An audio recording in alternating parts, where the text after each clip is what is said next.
How do psychiatric drugs really work? There are answers to that question. I'm Peter Bregan, I'm a psychiatrist, and this is presentation number 2 in my series on simple truths about psychiatry. In my first presentation, I talked about biochemical imbalances and how psychiatric drugs actually create them and disrupt brain function. How does this get mistaken for an improvement? Well, if you look at your head, in profile maybe, you'll see that it's not flat like the heads of apes. It's not flat like my dog's head. It's got a big bulge. That's your frontal lobes. Your frontal lobes are the highest evolutionary flower of human existence.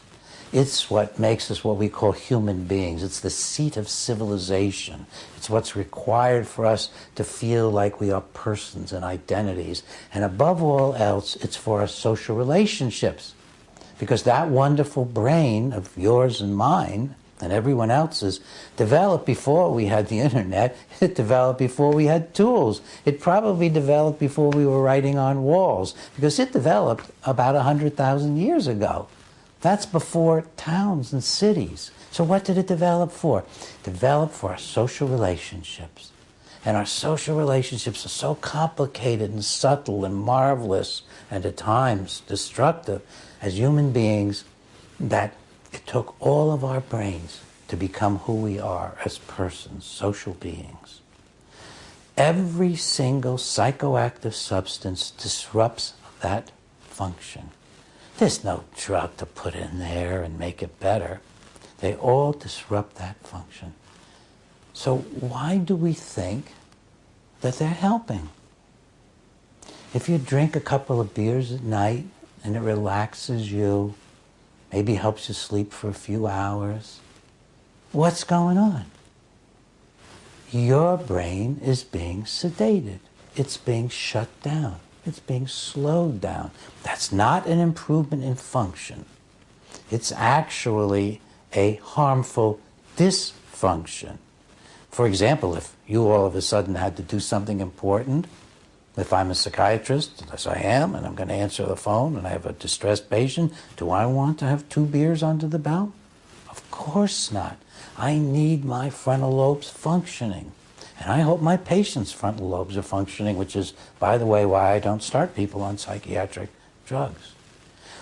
Any psychoactive substance, alcohol, marijuana, any psychiatric substance, marijuana, alcohol, Prozac, Abilify, lithium, Ritalin, Adderall, it doesn't matter what the substance is. It's impairing that function.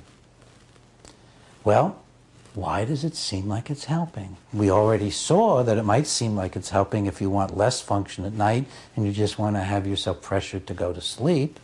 It's an abnormal state, pushed into sleep by a sedative. Well, basically, all psychiatric drugs take the edge off your frontal lobe function, off of your caring, your thinking, your feeling. And that's the primary effect that most of them have, that people seek. We have less pain. It's an anesthesia of the brain, and hence the spirit or soul. All psychoactive substances tend to do that. They do that in somewhat different ways, but that's what they do. They suppress or disable brain function. In my books and articles, I call that the brain-disabling principles of psychiatric treatment. The brain-disabling principle of psychiatric treatment. Well, I've talked about sedation. If you take a benzodiazepine like a Xanax or Klonopin or Ciarax or Ativan, it's having an alcohol-like effect. It, in fact, is jacking up a system called GABA, which is an overall suppressant system in the brain. And if you took enough of a benzo, you could actually undergo anesthesia without anything else. Most anesthetics are related to the benzos. All right, that will reduce your anxiety for a time, but it's not actually specifically affecting your anxiety. it's suppressing your higher brain functions, of which anxiety is one. It's also going to be suppressing some of your cognitive function, some of your memory function, your overall brain function. Let's say you're taking, and I hope you're not, Abilify or Seroquel or Risperdal or Zyprexa, one of the so-called antipsychotic drugs. Well, there's nothing antipsychotic about them. We don't know how to pluck psychosis out of the brain. These drugs block a specific neuronal pathway. They block dopamine, which is the main pathway to guess where? Your frontal lobes. So you're getting a chemical lobotomy when you take these drugs. And that produces, probably most impactfully, apathy, indifference, not caring, not being involved with yourself.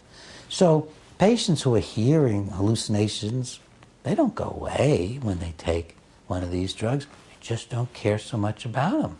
But that same poor soul isn't caring as much about his wife or his children or her husband or even rooting for the ball team or religion or the outdoors or anything. It's a generalized apathy and indifference. The same thing produced by surgical lobotomy, which cuts the same pathways. Now, what about Ritalin and the drugs we use, the stimulants that we use to treat kids for ADHD?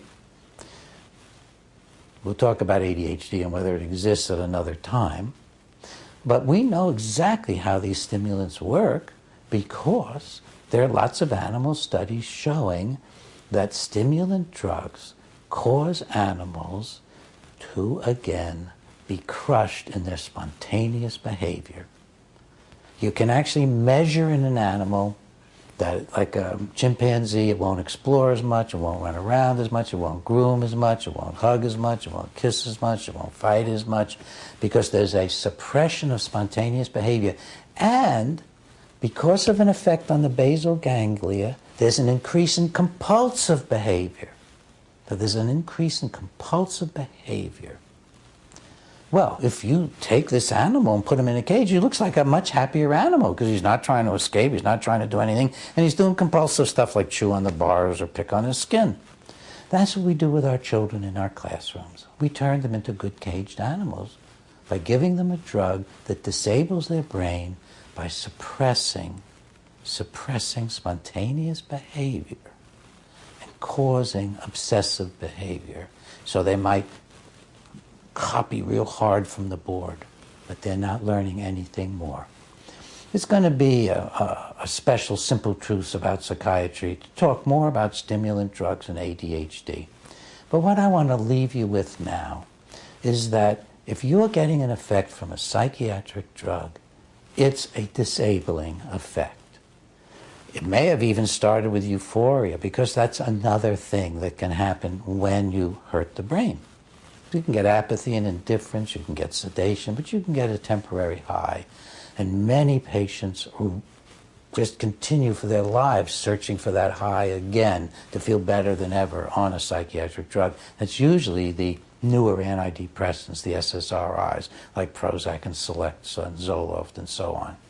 And in fact, if a patient goes into a doctor's office and says, I'm feeling better than I ever had these first couple of weeks on Prozac, the best I've ever had, that's not a good sign. I mean, think about it. Is that good? That you've taken a drug and now you're reporting you feel better than ever than your whole life? You're not saying, I'm closer to my wife and children or my husband, I've been more creative, I've finally, dealing with work in a more responsible fashion, I've given up drinking, I've really taken responsibility for my life. No, you're saying, I'm feeling better for the first time in my life due to the drug. It's actually a very bad sign. It often is the first stages of mania, which is frequently caused by these psychiatric drugs. So don't be fooled. As I said in Simple Truths About Psychiatry #1, drugs aren't correcting a biochemical imbalance. And now, I really want to let you know, they only work by making you less than you really